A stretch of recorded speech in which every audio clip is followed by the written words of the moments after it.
Aujourd'hui, je vais vous parler en fait d'une démarche,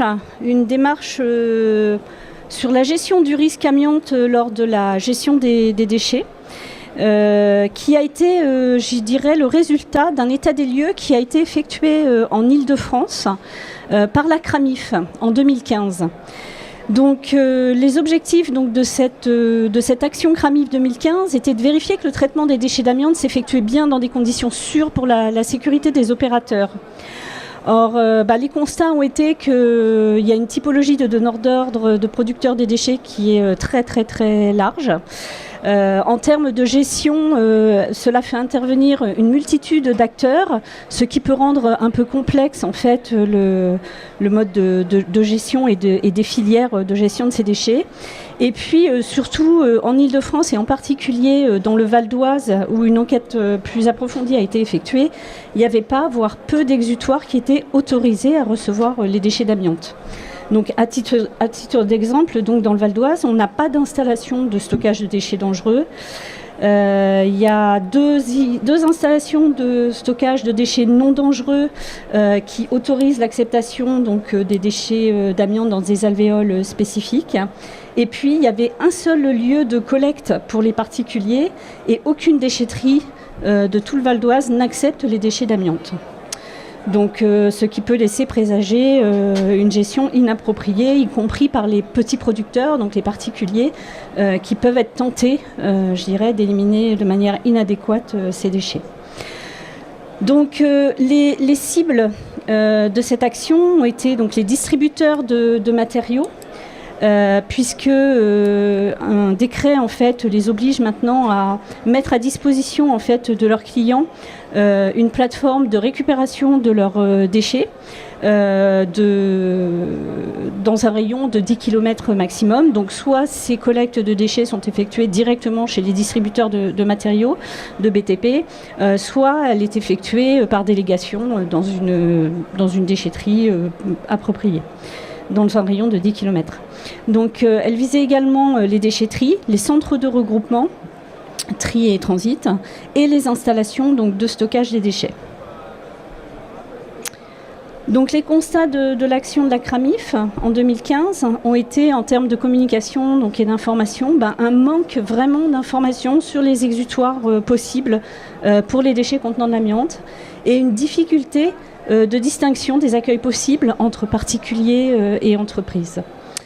Et quand on regarde les points communs aux distributeurs de matériaux, aux déchetteries et aux centres de regroupement, on voit qu'il y a une forme de déni du risque de la part de ces donneurs d'ordre quand ils sont donneurs d'ordre pour une évacuation en élimination. Ils estiment que l'amiante n'étant pas autorisée chez eux, il n'y a pas de risque. Or, dans les 2/3 des déchetteries qui ont été visitées dans le Val d'Oise, en Île-de-France, on a révélé la présence d'amiante après l'analyse en fait, de matériaux qui étaient suspectés et qui ont fait l'objet d'un prélèvement. Un manque de formation du personnel pour reconnaître ces matériaux amiantés quand ils arrivent. Ils ne sont pas forcément identifiables visuellement. L'organisation sur ces installations ne permet pas un contrôle exhaustif. On a très souvent un seul agent pour la réception qui doit gérer la circulation, les flux des particuliers, et il ne peut pas être derrière chaque livraison pour vérifier ce qu'il y a dans l'état. Et puis l'absence de moyens mis à disposition de ces agents en termes de moyens de protection collective et d'équipements de protection individuelle pour intervenir en cas de découverte ou de situation accidentelle. En ce qui concerne les installations de stockage des déchets dangereux et les installations de stockage de déchets non dangereux autorisées avec des alvéoles amiantes, le constat a été que les vérifications administratives pouvaient être assez variables en fonction de ces installations. La couverture au moment de la fin de la journée ou au fur et à mesure de l'avancement en fait, des alvéoles n'était pas toujours suffisante, qui laissait découvrir en fait, des déchets d'amiante à l'air libre. Des moyens de manutention qui pouvaient ne pas être adaptés, bien souvent qui n'étaient pas forcément équipés d'un système d'arrosage pour faire face à une situation accidentelle. Et puis la formation du personnel qui était toujours insuffisante, voire inexistante, et des moyens de décontamination qui n'étaient pas forcément adéquats avec les situations accidentelles qui pouvaient arriver, ainsi que les moyens de protection collective et les équipements de protection individuelle. Donc les conclusions de l'action CRAMIF 2015 sont, on détecte donc un risque de contamination dans toute la filière de recyclage des déchets du BTP, puisque si l'amiante n'est pas identifié, ces déchets risquent de se retrouver recyclés et d'être mis à nouveau sur le marché. Une exposition aléatoire, variable en intensité, qui n'est pas évaluée ou qui est sous-évaluée, et surtout qui est méconnue des acteurs. Donc il y avait une nécessité de sensibiliser la filière, les donneurs d'ordre, les exploitants, pour prendre conscience de ces risques. Pour cela, la CRAMIF et donc l'INRS avons mobilisé donc les fédérations professionnelles pour établir un plan d'action.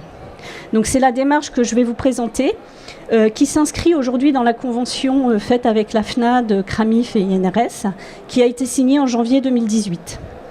Donc l'objectif de cette convention concerne les risques liés à la gestion des déchets contenant de l'amiante, donc chez les gestionnaires de certaines typologies d'exploitation de gestion des déchets, avec pour objectif d'identifier les postes qui peuvent exposer les travailleurs, d'évaluer lorsque c'est possible donc les expositions, mais au travers d'une approche globale que je vais vous présenter après, d'évaluer l'efficacité des moyens de protection collective qui pourraient être déjà mis en place, et puis d'évaluer également les besoins en formation du personnel sur les sites de réception.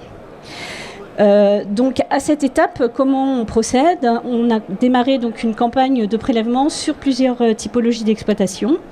Et en termes de résultats, alors il y aura les bonnes pratiques, donc avec déjà des fiches de prévention par type d'installation qui sont éditées par la FNAD. Donc il y en a 2 qui viennent de sortir à l'occasion du salon, que vous allez pouvoir retrouver soit sur le site de la FNAD, je les montre, je ne sais pas si on les voit, hop, voilà, soit sur le stand du grillage juste derrière vous.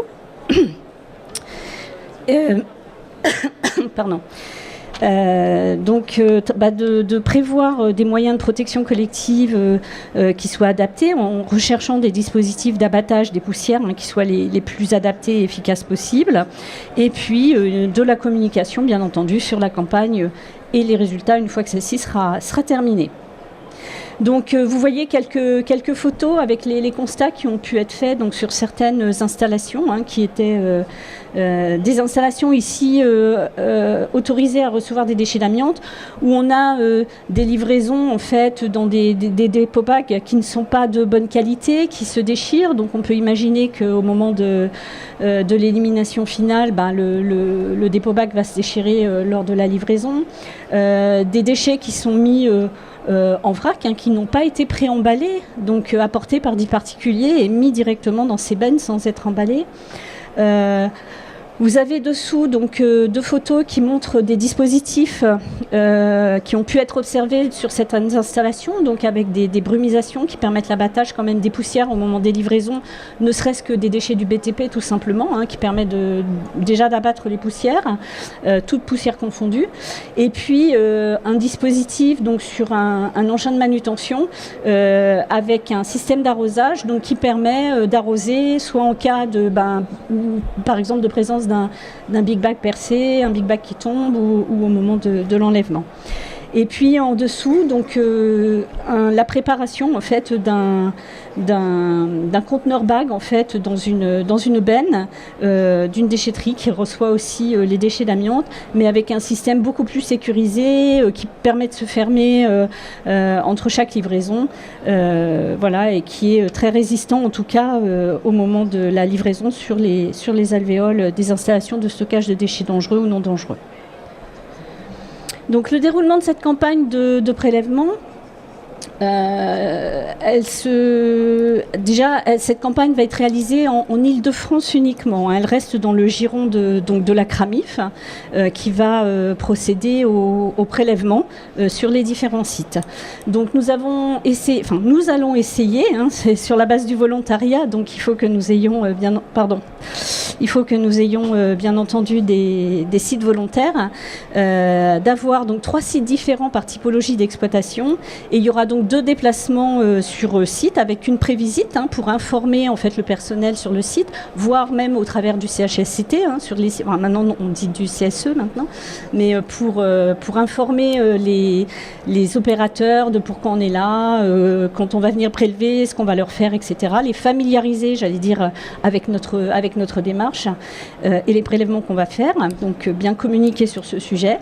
Et donc nous avons prévu donc en type d'exploitation, des déchetteries donc, qui sont destinées aux particuliers, aux professionnels, les centres de tri et de valorisation des déchets, des installations de stockage des déchets non dangereux, les installations de stockage des déchets dangereux. Donc là, il y en a que, enfin pour le coup, on n'en aura peut-être pas 3 en Île-de-France, mais on pourrait peut-être aller 2 fois sur un site, par exemple. Et puis les plateformes de distribution donc des matériaux. Donc les sites sont proposés donc, par les adhérents de la FNAD. Les prélèvements sont effectués par la CRAMIF et les échantillons vont être analysés par la CRAMIF et l'INRS. Donc la démarche pour l'évaluation de l'exposition, elle va reposer donc, sur une phase d'identification et de caractérisation des phases exposantes. Et pour cela, nous avons choisi un traceur donc, qui sont les poussières inhalables.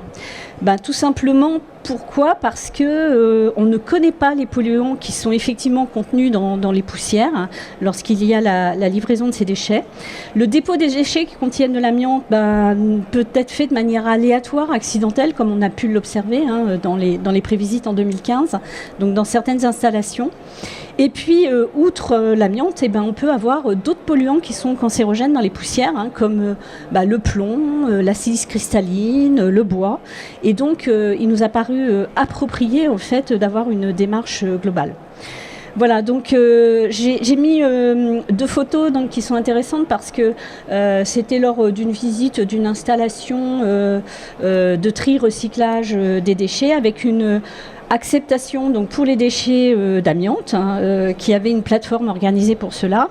Et puis, il y avait un endroit, une alvéole, donc pour les très petites entreprises, artisans plutôt, et particuliers, où venait être déposé en fait l'ensemble de ces déchets, de manière à ne pas croiser les flux en termes d'accidentologie, donc sur le site, avec les engins, les camions, etc. Et en s'approchant, ça avait beau être un site qui était autorisé pour recevoir de l'amiante dans des bonnes conditions en plus, vraiment à l'abri. On a retrouvé la première chose qu'on a vue, voilà, c'est un morceau d'amiante ciment qui dépassait là, voilà. Donc c'était encore une livraison, on va dire accidentelle, qui n'avait pas fait l'objet d'une vérification sur le site, tout simplement parce que il y avait peut-être un manque de moyens en termes de personnel pour faire ces vérifications auprès des particuliers. Donc l'idée c'est d'établir donc des profils des phases opérationnelles exposantes et à partir du profil d'exposition on pourra mener des plans d'action ensuite donc pour réduire les empoussièrements et en tout cas les expositions au niveau de chaque phase en travaillant soit sur l'organisation du travail, l'amélioration des moyens de protection collective à mettre en œuvre et éventuellement les EPI. Donc là, j'ai mis un exemple fictif, en fait, parce qu'on n'a pas encore exploité les résultats, les premiers résultats que l'on a, mais ça vous donne simplement une idée de ce que l'on peut faire avec ce type de prélèvement, donc de poussière inhalable. Donc l'opérateur porte 2 dispositifs, un prélèvement conventionnel pour les poussières inhalables avec une petite cassette, et puis ce que l'on va appeler un Microdust Pro, qui permet d'établir en fait les profils d'exposition. Donc on peut voir donc sur une journée de travail les différents pics. Le préleveur reste toute la journée sur le site, prend note à chaque heure de tous les événements qui ont lieu sur le site et ensuite quand il va exploiter les résultats, il va pouvoir faire la correspondance entre ce qu'il a vu ou ce qu'il a filmé. Dans certains cas, dans certaines entreprises, on a pu, alors pas dans le domaine des déchets, mais dans d'autres entreprises, on avait fait des profils d'exposition aux poussières de bois.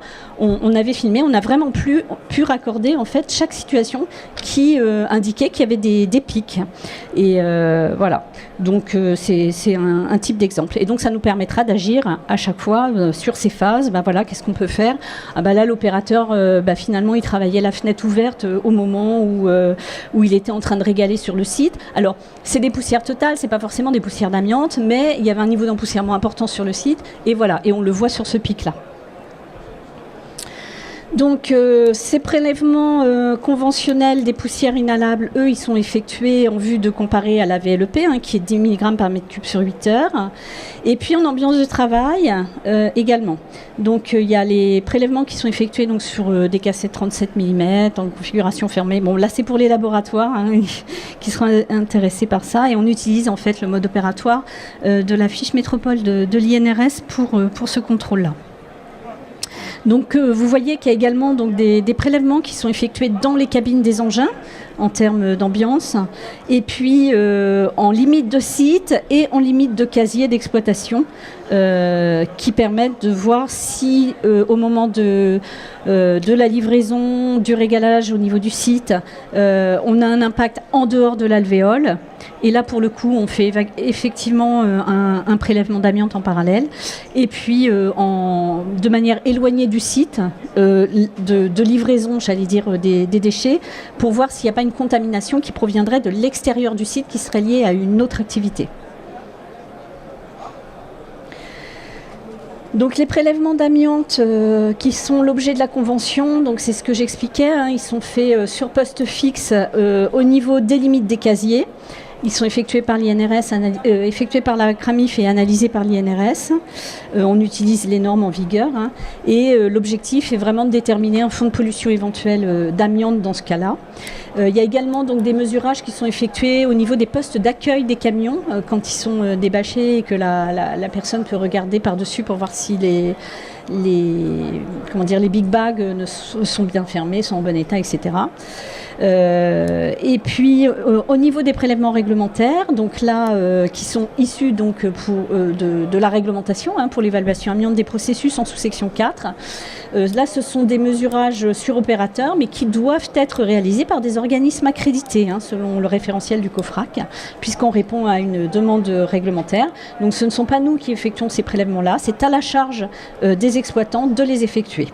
Alors bien entendu, on a des documents d'aide pour les exploitants pour recommander une prestation de mesurage de manière à ce qu'ils puissent s'y retrouver dans les mesurages réglementaires qu'ils ont à faire.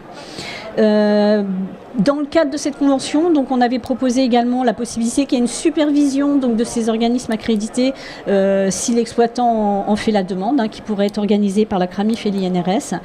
Et puis l'objectif là, c'est bien d'aider donc, les entreprises du secteur à remplir leurs obligations réglementaires et à leur rappeler.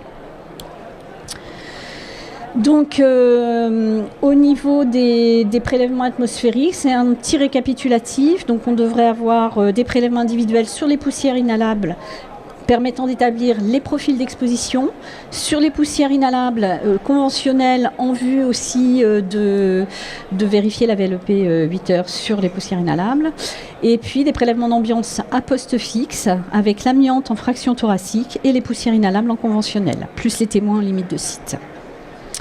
Donc cette campagne, elle a démarré donc, en novembre. Les prévisites avaient démarré en octobre. On souhaite la réaliser donc, sur une année à peu près, exploiter les résultats et rendre un rapport en janvier 2020. Donc je vous en ai déjà parlé tout à l'heure, parmi les productions, j'allais dire, issues de cette convention. Donc vous avez deux brochures de bonnes pratiques de prévention, une qui est dédiée donc, aux déchets amiantés acceptés en déchetterie, où on y rappelle les bonnes pratiques, qui commencent aussi par la communication, bien entendu, la mise à disposition de l'information auprès des particuliers, des entreprises, pour savoir où je peux délivrer, comment je peux délivrer, comment je dois délivrer. Voilà. Il y en a également un deuxième donc sur les déchets amiantés autorisant l'installation de stockage de déchets dangereux et installation de stockage de déchets non dangereux. Et à venir, donc là ça sera plus à l'issue de la campagne parce qu'on avait beaucoup moins, j'allais dire, d'informations aujourd'hui, mais ce sont les déchets amiantés acceptés en installation de transit tri-regroupement qui feront également l'objet d'une petite brochure quand on aura pu capitaliser du retour d'expérience à partir des campagnes de prélèvement. Donc je vous rappelle que ces brochures sont disponibles au niveau du stand de la FNAD qui est situé en hall 3, allée D, espace 92. J'ai mis Amorce, mais je ne crois pas qu'ils en ont, mais Amorce, dès lors où ils auront la possibilité de les avoir, les mettront le lien sur leur site. Je suis allée voir ça avec eux hier. Et puis donc le groupement interadministratif, la amiante régionale de Rhône-Alpes, donc qui est situé juste derrière vous, allez, hall 4, allée B, espace 185. Et puis normalement, ces deux brochures seront très très prochainement directement téléchargeables sur le site de la FNAD, dans la rubrique Actualité. J'en profite pour vous informer de la révision d'un guide INRS qui est en cours et qui devrait normalement être publié lors du premier trimestre 2019. C'est le guide de prévention ED 6028 qui est l'exposition à l'amiante lors du traitement des déchets. Donc il fait l'objet d'une grosse mise à jour faisant suite aux évolutions réglementaires en ce qui concerne les textes de l'Union européenne, notamment sur la définition du caractère dangereux des déchets. L'arrêté du 15 février 2016 sur les installations de stockage des déchets non dangereux, l'évolution des régimes de déclaration ICPE et l'évolution de l'ADR, toute récente. Également en termes d'évolution technique sur certains emballages qui sont plus sûrs, qui ont fait notamment l'objet d'évaluation dans le cadre de la CEVALIA, qui est une commission d'évaluation des innovations issue du PRDA, qui était le plan recherche et développement amiante. Voilà. En annexe de cette brochure, vous allez y trouver des règles de l'art, entre guillemets, qui sont des exemples de fiches de prévention lors d'interventions sur des déchets amiantés, avec une qui porte spécifiquement donc, sur la fermeture des emballages, par exemple en déchetterie, avant l'envoi vers une élimination, et puis faire face à des situations accidentelles où il y a besoin de reconditionner des sacs déchets détériorés. Cette brochure donc, fait l'objet bien entendu de consultations pour relecture au niveau des fédérations professionnelles, la FNAD, le CIVED, le SRBTP, qui est devenu d'ailleurs le CEDRE, le ministère de l'écologie au niveau du bureau des déchets, l'ADEME et le réseau prévention des CARSAT, CRAMIF, CGSS. Je vous remercie de votre attention. Je vais me diriger vers la salle. Si vous avez des questions, n'hésitez pas à revenir vers moi. Pour toute question relative à la campagne, au niveau de la CRAMI, vous pouvez aussi contacter Monsieur Marc Charrois. J'ai laissé son adresse mail donc, en fin de présentation. Merci.